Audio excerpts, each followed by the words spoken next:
नमस्कार। मैं दिनेश कुमार मौर्य की आवाज में एक बार फिर से आप सभी का स्वागत है, अभिनंदन है। साथियों, आज हम सभी एक ऐसे विषय पर बात करेंगे समाज को लेकर के, जिसकी समाज को बेहद ज़रूरत है, जिसके बिना समाज का विकास होना संभव नहीं है। तो साथियों, हमारे साथ आज सम्मानीय जगदीश चंद्र मौर्य जी हैं, जो कि इलाहाबाद से हैं, और सम्मानीय हमारे पिताजी, जिनको आपने कई वीडियो में पिछले देख चुके हैं। साथियों, मौर्य समाज की जनगणना इसलिए जरूरी है कि ताकि ये पता चले कि हम लोगों की जनसंख्या कितनी है और कहाँ कहाँ पे है, और उनकी आर्थिक स्थिति, सामाजिक स्थिति, शैक्षणिक स्थिति कैसी है, वो क्या करते हैं, उनके परिवार में किस तरह की और क्या समस्याएं हैं। हम लोग इस जनगणना में इस बात को भी रखने वाले हैं ताकि ये जरूरत पड़ने पर हम एक दूसरे को संपर्क कर सके। मान लीजिए कि कोई के घर में अगर कोई ऐसी जानलेवा बड़ी कोई बीमारी है तो उसके भी हम लोग जनगणना के तहत उल्लेख करेंगे, ताकि अगर कुछ ज़रूरत पड़ती है तो हम लोग उन्हें मदद कर सकें। और साथ ही साथ जनगणना में हम लोग आर्थिक स्थिति को भी दर्शाएंगे, उनके परिवार में कितने लोग हैं, उनकी क्या उम्र है, क्या एज है, क्या पढ़ाई लिखाई है, और वो अभी करते क्या हैं, वो खुद के घर में रहते हैं या भाड़े के घर में रहते हैं। तो ये सब जानने के बाद ये जो समाज है वो डिसाइड करेगा कि क्या उन्हें हेल्प दिया जा सकता है या नहीं दिया जा सकता है। और साथ ही साथ ऐसी भी जनगणना की जाएगी कि कौन लोग कितने मजबूत स्थिति में हैं, उनकी समाज में क्या सेवा ली जा सकती है, तो ताकि हम लोग ज़रूरत पड़ने पर उन्हें संपर्क कर सकें। जैसे कि समाज में बहुत सारे डॉक्टर भी हैं, वकील भी हैं, नेता लोग भी हैं, अधिकारी भी हैं, तो ताकि ज़रूरत पड़ने पर जिसकी जो ज़रूरत पड़े हम लोग उनकी सेवा ले सकें, तो वो जनगणना में ज़रूरी है।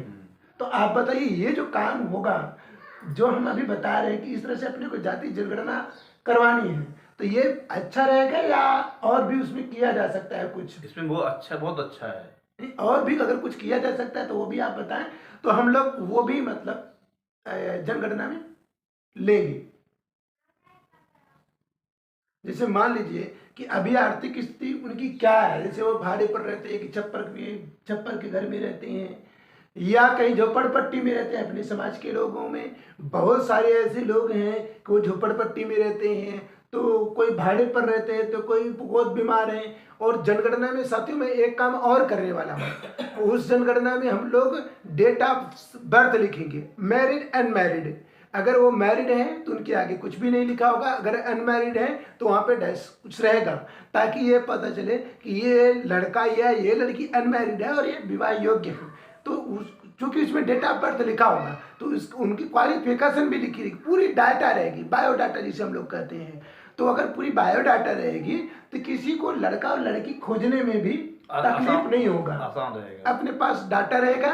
किसी को लड़की खोजना है तो भाई हमारे पास डाटा, इनकी लड़की ये शादी योग्य है, इनकी ये क्वालिफिकेशन है, संपर्क किया जा सकता है। और लड़के का भी बायोडाटा रहेगा, तो हम लोग उस डाटा के अनुसार कोई लड़की वाले हैं तो लड़का खोज रहे हैं, बहुत उनको समय गंवाना पड़ता है, अपने काम काज को छोड़ करके 10 जगह दौड़ते हैं, तो उनकी पूरी डाटा रहेगी। तो हम लोग जनगणना के माध्यम से पूरी डाटा निकाल करके देखेंगे कि यहाँ ये लड़का योग्य है, अनमैरिड है, अभी इनसे बात किया जा सकता है।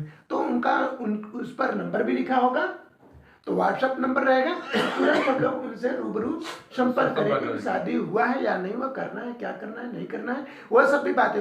इससे समाज को आसानी होगी, क्योंकि आज समाज के पास समय कम है, और समय कम होने के नाते समस्या जबकि दिन प्रतिदिन बढ़ती जा रही, काम बढ़ता जाएगा तो समस्या भी बढ़ेगी। तो इस जनगणना के माध्यम से ये समाज को बहुत ही, मुझे लगता है, हेल्प मिलेगा। इससे आप क्या कहते हैं? इससे बहुत हेल्प मिलेगा, बहुत हेल्प मिलेगा। क्या कहते हैं बाबू, बराबर रहेगा ना?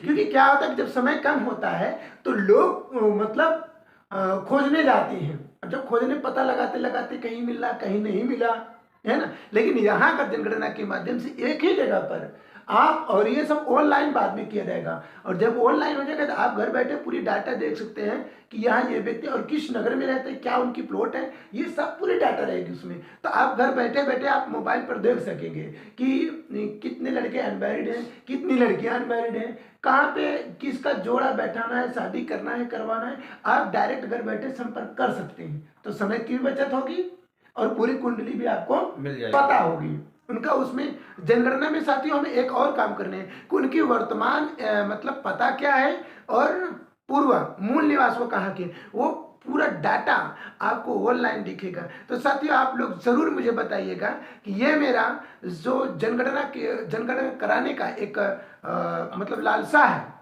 प्रतिक्रिया है, वो कैसी रहेगी। आप लोग कमेंट बॉक्स में बताइएगा। और भी समाज को मजबूत करने के लिए हम लोग बहुत सारे कदम उठाने वाले हैं। जैसे कि शादी विवाह में कोई गरीब बच्चा है तो उसको हम लोग शादी विवाह करने के लिए भी हम लोग हेल्प करके, वो शादी मतलब शादी में उन्हें हेल्प की ज़रूरत है, वो समाज डिसाइड करेगा, जो समाज की कमेटी वो डिसाइड करेगा। तो वो जांच करेंगे, जांच करने के बाद पता चलता है कि नहीं इन्हें आर्थिक मदद करनी चाहिए शादी विवाह में, तो आर्थिक मदद भी करेगा। कहीं दवा दर्पण के लिए कोई ज़रूरत पड़ती है समाज को, तो ये जो समाज है वो दवा दर्पण के लिए भी तैयार रहेगा। और साथ ही साथ अगर कोई समाज का बच्चा पढ़ने लिखने की योग्य और वो पढ़ना चाहता है ना, और उसके पास आर्थिक स्थिति उसकी कमजोर है, वो पैसे की वजह से पढ़ाई नहीं कर पा रहा है, तो समाज उसके लिए भी तो तैयार करेगा, हेल्प करेगा। साथियों ये हम बात कर रहे हैं अभी सचिन में है हम लोग, और सचिन सूरत में। तो साथियों मैं ये चाहता हूं कि ये पूरे देश में सभी लोगों को जनगणना करनी चाहिए अपने समाज की, ताकि सामाजिक रूप से जो सामाजिक संगठन आजकल बन रहा है तो उसमें सामाजिक रूप से रियल में सच में एक दूसरे का हम लोग हेल्प कर सके और समाज को मजबूत कर सके। तो साथियों मेरी ये बात कैसी लगी आप लोगों को कमेंट बॉक्स में ज़रूर बताइएगा। और साथ ही साथ वीडियो का इतना ज़्यादा से ज़्यादा शेयर करें कि ताकि अपने पूरे देश में दर एक समाज को ये वीडियो पहुंचे, दर एक समाज को ये जानकारी मिले और समाज एकजुट होकर के समाज को मजबूत कर सके। फिर ऐसे ही किसी विषय के साथ मिलेंगे, तब तक के लिए जय सम्राट, जय भारत।